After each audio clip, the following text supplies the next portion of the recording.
ধৈর্যের অভাবে বুমেরাং হতে চলেছে মহিলা চিকিৎসকের নৃশংস পৈশাচিকতম খুনের কিনারায় সিবিআই হাবুডুবু খাচ্ছে তদন্তের পথ গতি এগিয়ে নিয়ে যেতে। এর দায় কার, আদালতের না কেন্দ্রের মদতে? কেন্দ্রীয় সরকার এখন বিপাকে, তাই বারবার সিবিআই কাছে জানতে চাইছে তদন্তের গতি কত দূর। রাজ্য পুলিশ তথা কলকাতা পুলিশ যেভাবে তদন্ত এগিয়ে নিয়ে গিয়েছিল, রাম এবং বামের একটি চক্র এই তদন্তকে এগিয়ে নিতে চায় না। তাই তারা ভিন্ন পথে ছিনিয়ে নিয়ে গেল কলকাতা পুলিশের ঐতিহ্যকে। মাত্র রবিবার পার হতে 3 থেকে 4 দিন সময় ছিল। এই সময়টাও ধৈর্য ছিল না। অতিরঞ্জিত রাজনীতি করতে গিয়ে মহিলা চিকিৎসকের খুনের কিনারা আজ অধরায়।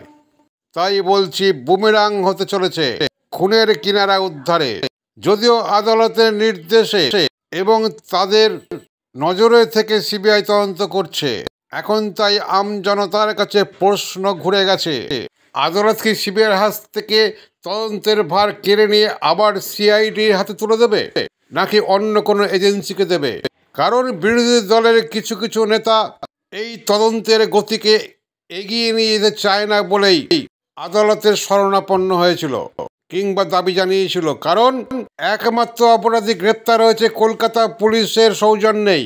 বাকি যারা আছে তারা সূত্র মারফত জানা যাচ্ছে বিরোধী দলের এক নেতার ছত্রছায়ায় থাকলেও থাকতে পারে। তবুও আমরা এই এখন নজর ইএনসি বাংলা চ্যানেল থেকে তদন্ত করে দেখিনি, বা এই দায়িত্ব আমাদের নয়, দায়িত্ব প্রশাসনের। সেই প্রশাসন অর্থাৎ রাজ্য সরকারের হাত থেকে কেড়ে নিয়ে যাওয়া এক প্রকার। সেই তদন্তের গতি আজ শ্লথ কেন, প্রশ্ন উঠেছে রাজ্যবাসীর কাছে। তাই দিকে দিকে আবার গর্জে উঠেছে কিংবা উঠতে চলেছে বিক্ষোভ। চন্দ্রকোনা ব্লকে ক্ষীরপাইয়েও সেই রকমই দৃশ্য দেখা গেল। দাবি উঠল অপরাধীদের অবিলম্বে গ্রেপ্তার করতে হবে। প্রতিবাদে রাস্তায় নামবেন, যেমন ক্ষীরপাইতে আপনারা নেমেছেন? প্রশ্নটা থেকেই গেল। আমাদের প্রতিনিধি চঞ্চল সিদ্ধান্তের ক্যামেরায় ধরা পড়ল সেই দৃশ্য। আমার দুর্গা ত্রিশূল ধরেছে স্বর্গে এবং মর্তে, আমার দুর্গা বাঁচতে শিখেছে নিজেই নিজের শর্তে। আরজিকর মেডিকেল কলেজের হাসপাতালে তরুণী চিকিৎসকের উপর নির্যাতন ও নৃশংস খুনের বিচার চায়। সব দোষীদের দৃষ্টান্তমূলক শাস্তির দাবিতে পশ্চিম মেদিনীপুর জেলার চন্দ্রকোনা 1 নম্বর ব্লকের ক্ষীরপাই শহরে গতকাল মোমবাতি মিছিল এবং এই অন্যায়ের বিরুদ্ধে গর্জে ওঠেন নাগরিক সমাজ। তারা এক বিশাল শোভাযাত্রা এবং এই অন্যায়ের এবং এই অত্যাচারের বিরুদ্ধে একসাথে সবাইকেই, সমস্ত নাগরিক সমাজকে আহ্বান জানান যে একসাথে যেন সবাই গর্জে ওঠেন। আমি পশ্চিম মেদিনীপুর থেকে চঞ্চল সিদ্ধান্ত, এখন নজর। তোমার স্লোগান ছড়া আগুন ধ্বংস করো তারে, বাতাসে যারা মিশিয়েছে বিষ, মানুষ যারা মারে। তোমার স্লোগান ছড়া আগুন ধ্বংস করো তারে।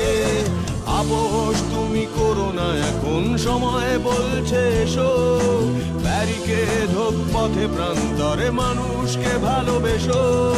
পথের দাবি পথেই রাখা, পথেই দেখা হবে।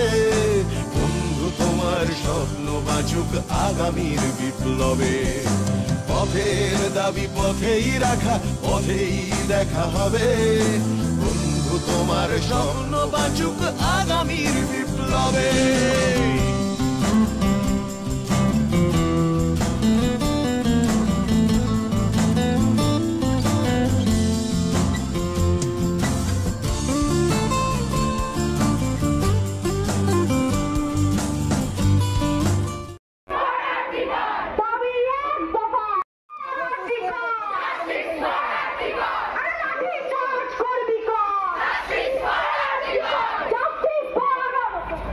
Justice for